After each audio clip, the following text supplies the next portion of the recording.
మరియు స్ఫటికము వలె మెరిగినట్టి జీవజలముల నది ఒకటియు గొర్రెపిల్ల యొక్కయు సింహాసనము వద్ద నుండి ఆ పట్టణపు రాజవీధుల మధ్యను ప్రవహించుట ఆ దూత నాకు చెప్పెను. ఆ నది యొక్క ఈవలను ఆవలను జీవవృక్షం ఉండెను. అది నెలనెలకు ఫలించుచు 12 కాపులు కాయను. ఆ వృక్షం యొక్క ఆకులు జనములకు స్వస్థపరచుటకై వినియోగించును. ఇక మీదట శాపగ్రస్తమైనది ఏదియు దానిలో ఉండదు. దేవుని యొక్కయు గొర్రెపిల్ల యొక్కయు సింహాసనము దానిలో ఉండును. ఆయన దాసులు ఆయనను సేవించుచు ఆయన ముఖ దర్శనము చేయుదురు. ఆయన నామము వారి నొసళ్ళ మీద నుండును. రాత్రి ఎన్నడూ ఉండదు. కాంతి అయినను సూర్యకాంతి అయినను వారికి అక్కర్లేదు. దేవుడైన ప్రభువే వారి మీద ప్రకాశించును. వారు యుగ యుగములు రాజ్యం చేయుదు. దేవుడి లేఖన బలిని దీవించి ఆశీర్వదించుగాక. ఆమేన్, ఆమేన్, ఆమేన్. తలంపుల నుంచి తండ్రి మమ్మల్ని విడిపించడానికే ప్రభా ఈ మధ్యాహ్న కాల సమయంలో ప్రభు బలలో పాలు పొందే ప్రతి బిడ్డలో ఉన్న చింత, దిగులు, నా ప్రభా అవిశ్వాసం, అల్ప విశ్వాసం, దేవా నీకు విరోధమైన ప్రతి ఆలోచన ఏకంగా గర్జించి పాతలుగా బంధించమని ప్రార్థిస్తున్నాం. దేవా నీ యొక్క ప్రశస్తమైన రక్తం, తల నుంచి కారేటువంటి రక్తం, ముళ్ళు మీ తలలో మా ప్రభా గుచ్చబడి కారుతున్న ఆ రక్తము మా యొక్క మెదడులో మీరు ప్రోగించమని ప్రార్థిస్తున్నాం. తద్వారా మీరు మా తలంపులు మా ప్రభా మీరు సరి చేస్తున్నారు తండ్రి. మా పైన దృష్టి ఉంచి మాకు ఆలోచన చెప్పించండి ప్రభా. మేము నడవలసిన మార్గం మాకు బోధించమని ప్రార్థిస్తున్నాం. మీ జ్ఞానాన్ని, మీ వివేకాన్ని, మీ ఆలోచన, మీ తలంపులు, మీ పరిశుద్ధమైన జీవితం మీరు మాకు దయచమని ప్రార్థిస్తున్నాం. అలాగే నా ప్రభా నా తండ్రి, 2 చేతులలో నా ప్రభా మేకులు కొట్టబడినప్పుడు యేసయ్య ఆ యొక్క నరములు చిట్లి నా ప్రభా నా తండ్రి, నరములు తెగవేయబడి ప్రభా సవిస్తున్నా మీ రక్తంని జ్ఞాపకం చేసుకున్నాం. ఈ మధ్యాహ్న కాలం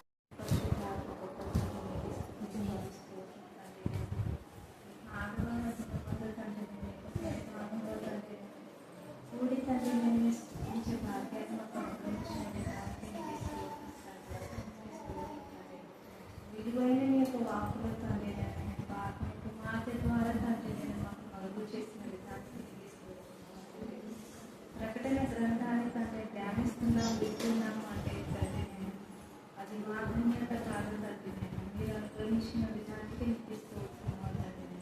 ఈ యొక్క ప్రకటన గ్రంథాన్ని తండ్రి నేను ధ్యానించే వారుంటున్నప్పటికీ తండ్రి నేను వినలేక ఉంటున్నాను తండ్రి, నేను చదవలేక కూడా ఉంటున్నారు తండ్రి. నేను నిపిస్తూ మాకైతే తండ్రి నేను యొక్క కుమార్తె ద్వారా తండ్రి మాకు మరుగు చేస్తున్నాము తండ్రి. మా యొక్క అదృష్టం ధన్యత భాగ్యం అవును తండ్రి. నేను ఎంత చదివినప్పటికీ తండ్రి అర్థం కాక ఉన్నప్పటికీ తండ్రి వివరించి తండ్రి నేను చక్కగా తండ్రి నేను మరుగు చేసిన విధానానికి మా యొక్క ఆత్మను మేము ఏ రీతిగా రక్షించుకోవాలో తండ్రి నేను మాకు మరుగు చేసిన విధానానికి నిపిస్తున్నాం తండ్రి. అదేవిధంగా తండ్రి నేను నా రక్తం నిమిత్తం తండ్రి నేను రొట్టె నిమిత్తం తండ్రి నేను ప్రార్థిస్తుండగా తండ్రి నేను కనికరించండి, కృప చూపించండి తండ్రి. మాలో ఏదైనా తండ్రి నేను తప్పిదంలో ఉన్నప్పటికీ తండ్రి నేను దయతో క్షమించండి తండ్రి. నేను నీకు హేయమైనది ఏదియో తండ్రి నేను మాలో ఉండకోకుండా తండ్రి నేను నిన్ను దుఃఖించే రీతిలో మేము ఉండగా తండ్రి నేను నిన్ను సంతోష పెట్టే విధానంలో మేము ఉండటకు సహాయం దయచండి. అవును తండ్రి నేను మాలో నీకు ఇష్టమైనది ఏది ఉన్నప్పటికీ అది తీసివేసి తండ్రి నేను మా యొక్క తప్పులను మేము సరి చేసుకున్నట బట్టి కృప దయచండి. మాకు కావాల్సిన ఆత్మీయ జ్ఞానాన్ని మీరు అనుగ్రహించండి తండ్రి. నేను నీకు స్తోత్రం తండ్రి. ఇక లోకానికి వేరైంది తండ్రి నేను నీకు అతి సమీపములుగాను తండ్రి నేను ఉండటకు సన్నిధానములకు బలింపబడిన గొర్రెపిల్ల రక్తాన్ని బట్టి అనుదినము మీ యొక్క వాత్సల్యత మా పైన ప్రశ్న చేస్తున్న విధానం బట్టి మీకు వందనాలు స్తోత్రం చెల్లించుకుంటున్నాం తండ్రి. మీ యొక్క మహా కనికను బట్టి, మీ దయని బట్టి, మీ జాలిని బట్టి తండ్రి దేవా మీ యొక్క కృపలో నీ ప్రేమను మమ్మల్ని బంధించి మధ్యాహ్నం వేళ నీకు మహిమకరంగా వాక్య పరిచయలో వాడుకున్నందుకు నీకు వందనాలు చెల్లిస్తాం. ఈ రాత్రి కాల సమయం ముందు కూడా నా ప్రభ నా తండ్రి చదువుకున్న లేఖన భావన ఆస్వాదించి విరిచి మా అందరి జీవితాల్లో మీరు పరిపరచమని ప్రార్థిస్తున్నాం. దేవా ప్రకటన గ్రంథం 22వ అధ్యాయం చివరి నా ప్రభ నా తండ్రి మరి భాగంలో మేము ఉంటున్నాం ప్రభా. ఇంతవరకు నా తండ్రి ప్రకటన గ్రంథం విన్నవారు, చదివిన వారు, ధ్యానించే వారు, చెప్పిన వారు తండ్రిగా మీరు సెలవిచ్చారు దేవా. విన్నప్పుడు మేము ఆ ప్రకారంగా నడుచుకోవడానికి మాకు జ్ఞానం కలుగొచ్చమని ప్రార్థిస్తున్నాం తండ్రి. దేవా మీకే స్తోత్ర. ఆది కాండంలో మా ప్రభా మొదటి 2 అధ్యాయాలు ఉన్న సంగతులన్నీ కూడా మీరు మా ప్రభా ప్రకటన 22లో మాతోనే మీరు ముగిస్తున్నారు. ఆది అంతమైన దేవా మీకే స్తోత్రం, మీకే స్తోత్రం, మీకే స్తోత్రం, మీకే స్తోత్రం, మీకే స్తోత్రం, మీకే స్తోత్రం. నీ మాటలు స్వచ్ఛమైనవి మా ప్రభా, నీ మాటలు సత్యమైన ప్రభా నాతనే సత్య సాక్షిగా నాతనే మేము కూడా ఉండటానికి సర్వ సత్యంలోనికి మమ్మల్ని నడిపింపచేయమని ప్రార్థిస్తున్నది. ఆ స్తోత్రం. నీ వాక్యమే సత్యం తండ్రి. మీ నామం అంతటి కంటే మీ వాక్యం మీరు హెచ్చించినారు ప్రభా. నేను వాక్యంలోకి మా జీవితంలో ప్రధాన స్థానం ఇవ్వడానికి మీకు దయచేయండి.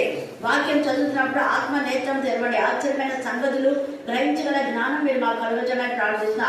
ఆత్మ చెవులు మాకు దయచేయండి ప్రభా. నీ మాటలు వినడానికి మాకు మాత్రమే వేగిరంగా మాత్రమే మేము మా ప్రభా వినడానికి వేగిరం పడడానికి మీ కృపాస్థానం దయచేయమని ప్రార్థిస్తున్నా. అలాగే ప్రత్యేక రీతిలో ఈ రోజు బిఎస్సీలో ఎవరెవరైతే రాశారో వారందరిలో మీ నామం మీ రక్తం పూజించి అద్భుత రీతిగా మరి కష్టానికి ఫలితం ఇచ్చింది. మీకే స్తోత్రం స్తోత్రం స్తోత్రం స్తోత్రం స్తోత్రం స్తోత్రం. బిడ్డలో ఉన్న బలహీనత మీరు లయపరచండి దేవా. ప్రత్యేక రీతిలో నీ బిడ్డలు మీ కరుణాపీఠంలో ఎత్తిపడుతున్నాం దాన్ని ఇంకా రేపు మా ప్రభా మరి 14వ తేదీ కూడా రాయబోయే బిడ్డలందరూ కూడా మీ కరుణాపీఠంలో ఎత్తిపడుతున్నాం. మీ నామం మీ రక్తం మీరు ప్రవహించమని ప్రార్థిస్తున్నాం.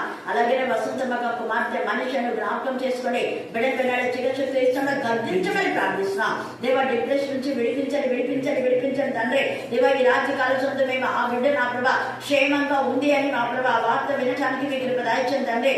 ఆపరేషన్ థియేటర్లో మీరు ఉండండి ప్రభా నా తండ్రి. అక్కడ మీరు ధైర్యపరచండి తండ్రి. డాక్టర్స్ మీ జ్ఞానం వివేకం దాయిచండి, సరైన సమయస్ఫూర్తి మీరు దాయిచండి తండ్రి. ఏ వైద్యం చేయాలో మీరే కృప దాయిచమని ప్రార్థిస్తాం నాయన. మీరు చాలినంత దేవుడవయ్యే నీకు వందనాలు చెల్లిస్తున్నా. అక్క మేరకు మధ్యన అన్నట్టు స్వస్థ పెట్టి కూడా నీకు వందనాలు చెల్లిస్తున్నా. దేవ మీకే స్తోత్రం, మీకే స్తోత్రం, మీకే స్తోత్రం, మీకే స్తోత్రం, మీకే స్తోత్రం. చదువుల లేఖన బాబు ఆశించి ఈసారి ఈరోజు మనం జీవ వృక్షము అనే అంశం గురించి ధ్యానం చేసుకుంటున్నాం. ఈ యొక్క ప్రకటన గ్రంథం 22లో ఉన్నటువంటి ఇవన్నీ కూడా ఆదికాండం 1వ అధ్యాయంలో ఉన్నాయి కదా. మీరు అందుకే ఆదికాండం చదవని చెప్పిన ఉన్నాయి. ఆదికాండంలో దేవుడు ఏం చేసినాడు చెప్పండి. భూమి ఆకాశం ఇంకా అన్నీ చెప్పినారు కానీ మేము చెప్పినాం. ఒక మంచి తోటను చేసినాడు కదా, ఏదేని తోట. ఆ ఏదేని తోటలో అన్నీ ఉన్నాయి. ఏమేమి అంటే ఆ యొక్క జంతువులు, వృక్ష ఫలాలు అన్నీ ఉన్నాయి. జంతువులు కూడా ఉన్నాయి ఏదేని తోటలో, తర్వాత వృక్ష ఫలాలు కూడా ఉన్నాయి. అయితే ఈ యొక్క ఏదేని తోటలో ఉన్న జంతువులు ఏవి ఎంత మాత్రం వేటికి హాని చేసుకోవు, సాధువుగానే ఉన్నాయి. దేవుడు సృష్టించినప్పుడు అవన్నీ సాధువే. దేంట్లో విషపు ఆలోచన లేదు, అంటే ఒకరికి హాని చేయాలన్న ఆలోచన లేదు. అలాగనే ఆదాము అవ్వలు కూడా పరిశుద్ధంగానే చిన్న పిల్లల్లాగానే వాళ్ళు ఉన్నారు. తండ్రి అయిన దేవుడు ఏదైనా తోటలోకి వాళ్ళని తీసుకువెళ్ళి అన్ని పరిచయం చేసి ఆదాంతో అన్నాడు, ఇదిగో ఆదాం, ఇవన్నీ నేను చేశాను కదా, నువ్వు వీటికి ఏ పేరు పెడితే అదే పేరు అన్నాడు. ఎంత గొప్ప దృశ్యం. హల్లెలూయా, హల్లెలూయా, హల్లెలూయా, హల్లెలూయా. వాటన్నిటికీ పేర్లు పెట్టింది ఎవరు? ఆదాం. ఆదామే పెట్టాడంట. అంటే ఆ జంతువుల పేర్లన్నీ ఆదామే పెట్టాడు. ఫల వృక్షంల పేర్లు కూడా ఆదామే పెట్టాడు. దేవుడు చేశాడు. ఎందుకు దేవుడు ఆదాం చెప్పాడంటే నరుని ఆత్మ యెహోవా పెట్టిన దీపం. తండ్రి కుమార పరిశుద్ధాత్మలు ఆదంలో ఉన్నారు. ఆదంతో పాటు వాళ్ళు కూడా నివాసం చేస్తున్నారు. దేవుడి ఉద్దేశం అదే. నరులు తండ్రి అయిన దేవుడు, తండ్రి కుమార పరిశుద్ధాత్మ కలిసి ఉండాలనేది దేవుని యొక్క ఉద్దేశం, ప్రణాళికతోనే చేశారు. అయితే అంత చక్కగా చేసినటువంటి తండ్రి అయిన దేవుడు అన్ని చూపిస్తూ ప్రత్యేకంగా ఒక చెట్టు దగ్గర తీసుకొచ్చి, ఇదిగో ఇదేమో జీవవృక్ష ఫలాలు ఇచ్చేది, ఇది తింటే నిరంతరం జీవిస్తారు, ఇదిగో ఇక్కడ చూడు ఈ చెట్టు ఫలాలు తినకూడదు, అన్ని తినొచ్చు, నువ్వు జీవవృక్షం కూడా తినొచ్చు అని చెప్పారు. చూడండి, ఈ వృక్ష ఫలాల్లో ఏమైనా తినొచ్చు, కానీ ఏమి తినకూడదు, మంచి చెడ్డలు అనేది మాత్రం తినకూడదు అన్నారు. కానీ అవ్వ అంతా తిరుగుతుందంట, అవి రమ్యంగా కనపడుతుంది. దేవుడు ఏది వద్దని చెప్తే అదే మనకి రమ్యంగా ఉంటుంది. పాపం రమ్యంగా ఉంటుంది, పాపం తీపిగా ఉంటుంది, తర్వాత చేయలేదు, బతుకులు చేదైపోతాయి. పాపం చేసినప్పుడు పాపం తీపిగా ఉంటుంది, కానీ తర్వాత బతుకులు చేదైపోతాయి. ఈ యొక్క ఏదైతే వద్దని చెప్పాడో దాని గురించి ఆలోచిస్తుంది అనేది.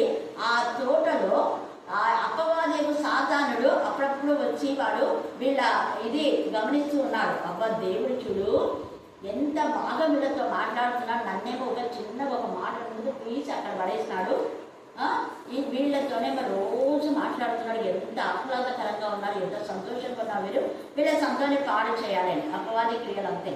మనం ఆత్మీయంగా బాగా ఎదుగుతున్నప్పుడు ఎదిగే వాళ్ళని ఎలాగైనా చెడగొట్టాలి అని వాడి ప్రణాళిక అదే చేస్తాడు. అలాగా అయితే నేను చెప్పాను కదా, అపవాదేవు సాతాను కూడా పురుషుడే, అందుకే వాడని రాయబడింది. అపవాదేవు వాడు, ఆ ఘట సర్పమైన వాడు, సాతాను వాడు, సర్పం అన్నప్పుడు మాత్రం అది అనండి. ఆ యొక్క పురుషుడైనటువంటి ఈ యొక్క మరి అపవాది ఏం చేసినాడు, స్త్రీని శోధించడానికి వచ్చినాడు.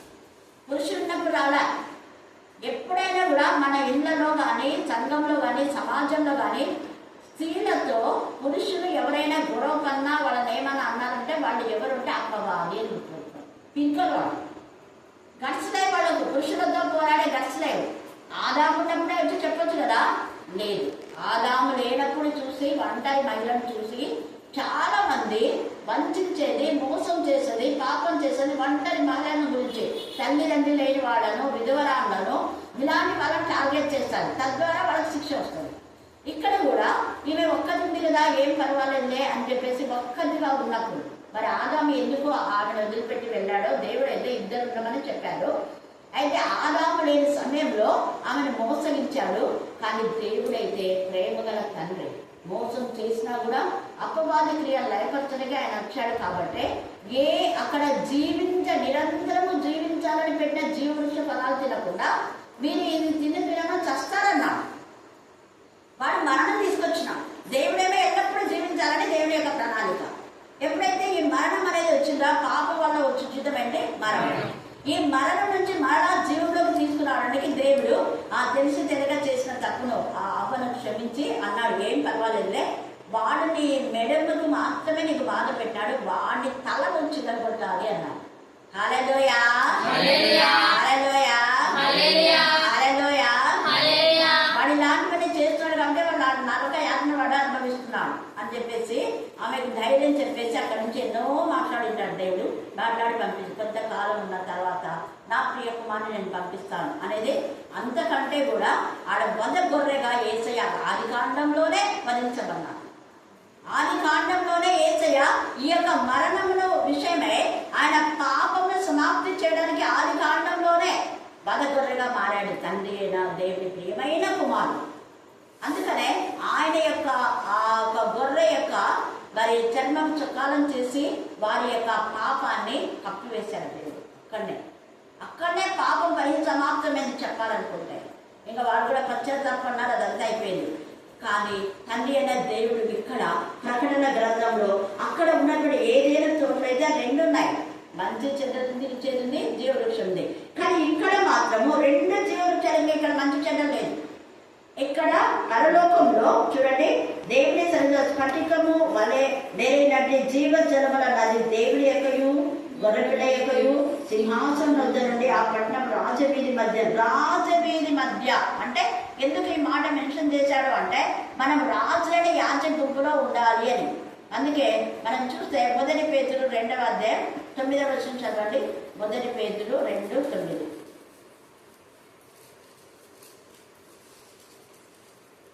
అయితే మీరు చీకటిలో నుండి ఆశ్చర్యకరమైన తన వెలుగులోకి మిమ్మును పిలుచుచున్నానని పిలిచిన గుణాతిశయంలో ప్రచురం చేయ నిమిత్తము ఏర్పరచబడిన వంశంలో రాజులైన మూడునే అక్కడ ఏర్పరచబడిన వంశం.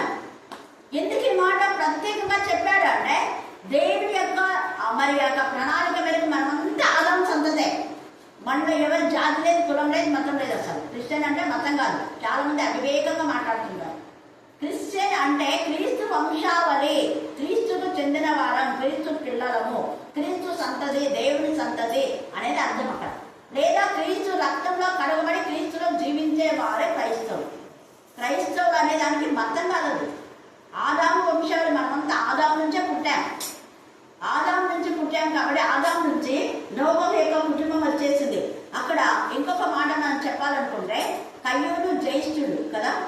జ్యేష్ఠుడైన కయ్యూను జ్యేష్ఠత్వ హక్కును నిలబెట్టుకున్నాడా, పోగొట్టుకున్నాడా? పోగొట్టుకున్నాడు. అసూయ, ద్వేషం, కక్ష, తర్వాత గర్వంతో నేనేమైనా కావలివన్నా. చూడండి, పెద్దవాళ్ళతో మనం ఎలా మాట్లాడుతున్నాం, దేవుని పిల్లలతో నేనేమైనా కావలివన్నా ఎంత ఇదిగా. అందుకని ఎంత ఒకవేళ ప్రభా ఇలాగైంది, అసూయతో నేను చంపేస్తానని ఒప్పుకున్నా కూడా బాగుండేది. కానీ ఎంత దేవుని యొక్క ఉగ్రత గురైపోయినాడు, జ్యేష్ఠత్వాన్ని పోగొట్టుకున్నాడు, దేవుని గురైపోయినాడు. తర్వాత ఈ యొక్క షేతు నుంచి నోవహు సంతతి వచ్చింది, కానీ కయ్యూని వాళ్ళ ఎవ్వరూ మిగలేదు. కయ్యూని చేసిన పాపానికి కయ్యూని యొక్క వాళ్ళ సంతతి ఎవ్వరు కూడా మిగలకుండా నాశనం అయిపోయినారు.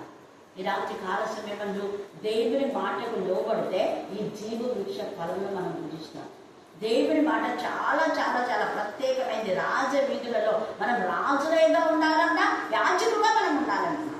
అక్కడ కయ్యూను రాజుగా లేడు, యాజకుడు లేడు, ఉన్నాడా? లేదు. కానీ అదే షేతు యొక్క వంశం నుంచి నోవహు వచ్చినాడు. నోవహు నుంచి వాడు రాజులుగా యాజకులుగా ఉన్నారు. హల్లెలూయా, హల్లెలూయా.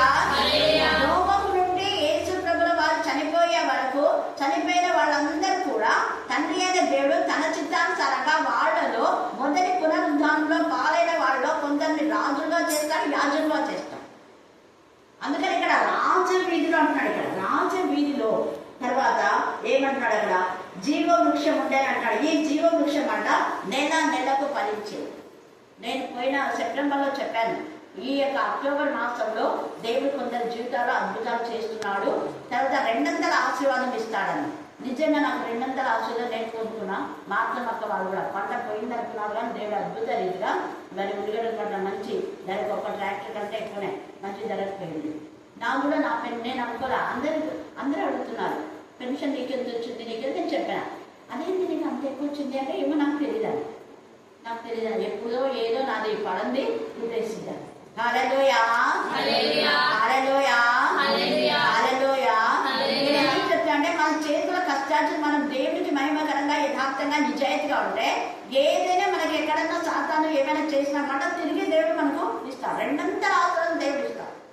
అందుకనే ఇక్కడ తేజగా ఈ యొక్క జీవ వృక్షము అనే మాట మనం నెలకు ఫలించే వారంగా దేవుడు చేయబోతాడు.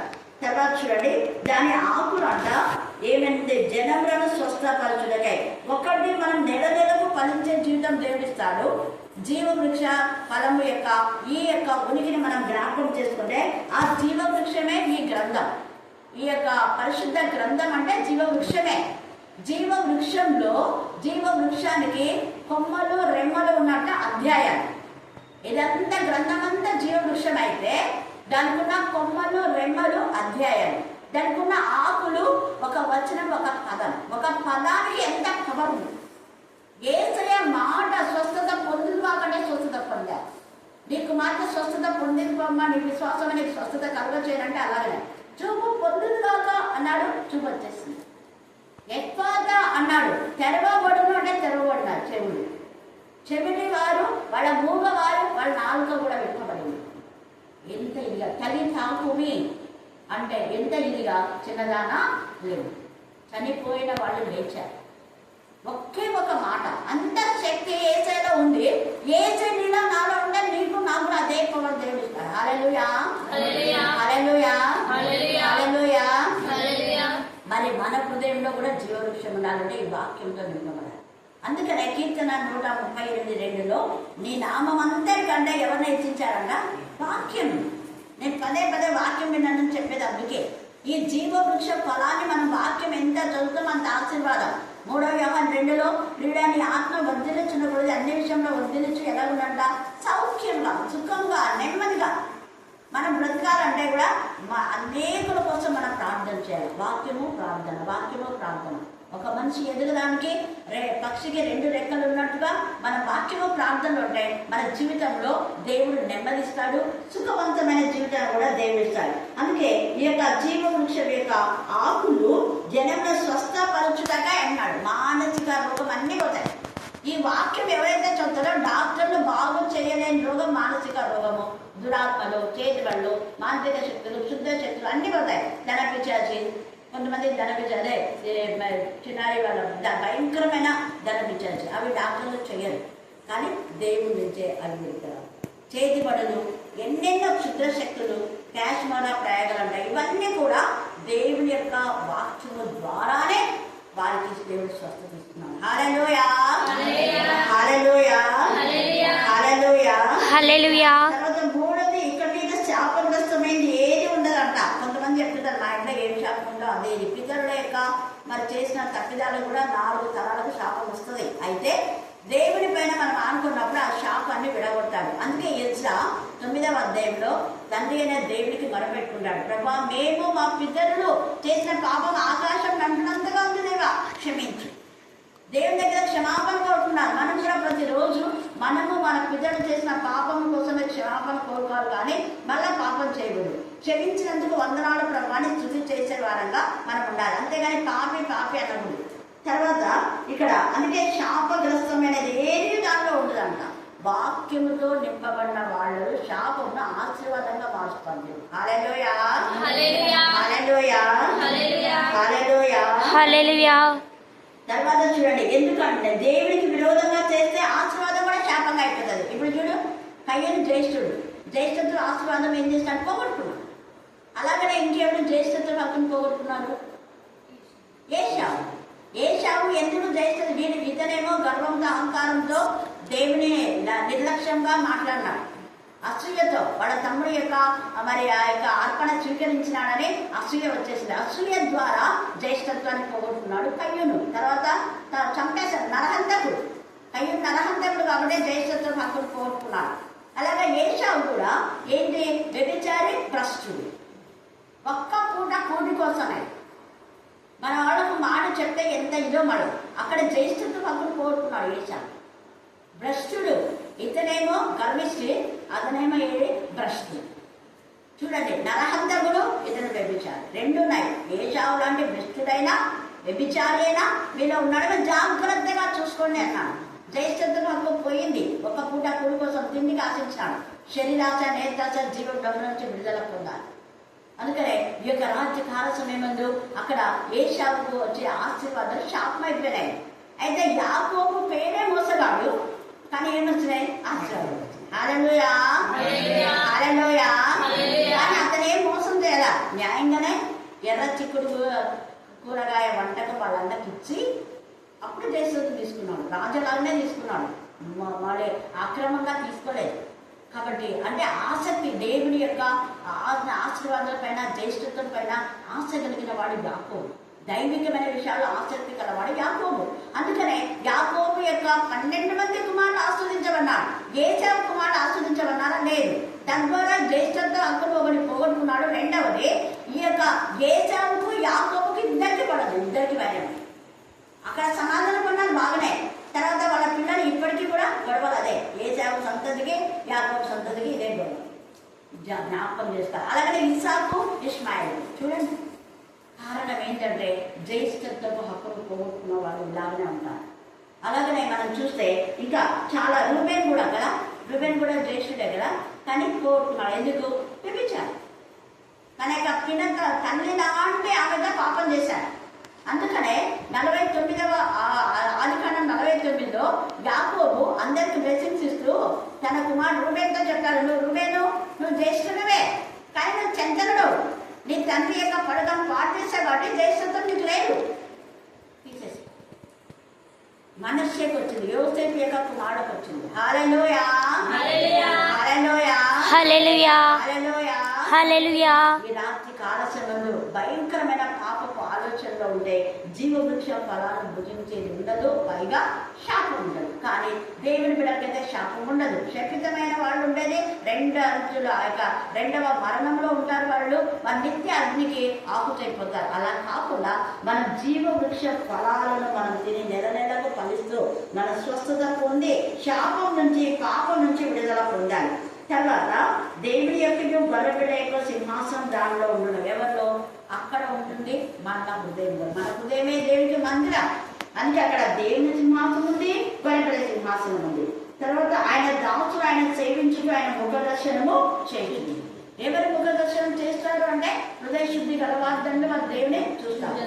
యేసయ్య ఏమన్నాడు? తండ్రి దగ్గర అనేక నివాసములు ఉన్నాయి, నేను ఎలాగ ఉంటానో మిమ్మల్ని కూడా అలాగా చేయడానికే నేను ఈ లోకానికి వచ్చి మనుష్యావతారంలో వచ్చి ఆయన యొక్క తల నిజంగా ముళ్ళ కిరీటంతో మొత్తినప్పుడు ఆ యొక్క ముళ్ళు కూర్చబడి ఏమొచ్చింది? రక్తం. ఆ రక్తంతో మన తలంపులు శుద్ధి చేయాలి. అందుకనే కపాలం అనే ప్రదేశంలో యేసయ్య శిలువ వేశారు. కపాలం అంటే మానవుని యొక్క తలంపులు భయంకరమైన ఘోరమైన వ్యాధిగలవి. వాటన్నిటి నుంచి యేసయ్య రక్తమే విడిపించింది. మన యొక్క చేతులు, మన నడక, మన హృదయ ఈ యొక్క స్థితిని ఆ యేసు రక్తము మనల్ని స్వస్థపరిచి మనం బాగు చేసి ఆయన స్వరూపంలోకి తీసుకొచ్చు. అందుకనే పౌలు క్రీస్తు స్వరూపం మీలో ఏర్పడే వరకు మరలా ఏమైందంట? ప్రసాదం. మనం క్రీస్తు స్వరూపంలోకి వచ్చి ఏదై పొందినటువంటి ఆధిక్యతలన్నీ, ఆయన మహిమ, ఆయన యొక్క మరి ఆత్మ సంబంధమైన ప్రతి ఆశీర్వాదం మనం పొందుకోవాలని వేసే ఉద్దేశం. అందుకని ఇక్కడ ఆయన దాసులు ఆయన ఎప్పుడు సేవిస్తూ ఉంటారంట. మనం ఆయన దాసులుగా ఉంటే ఆయన ముఖదర్శనం చేస్తాం, పరిశుద్ధుడే ఆయన సేవిస్తారు. ఆయన నామము వారి నొసలయందు ఉన్నాడు. చూసారా, ఆయన నామం మన నొసలయందు ఉంటే ఇక మనకు వెలుగుతో అవసరం లేదు, ఆయన నామమే వెలుగు.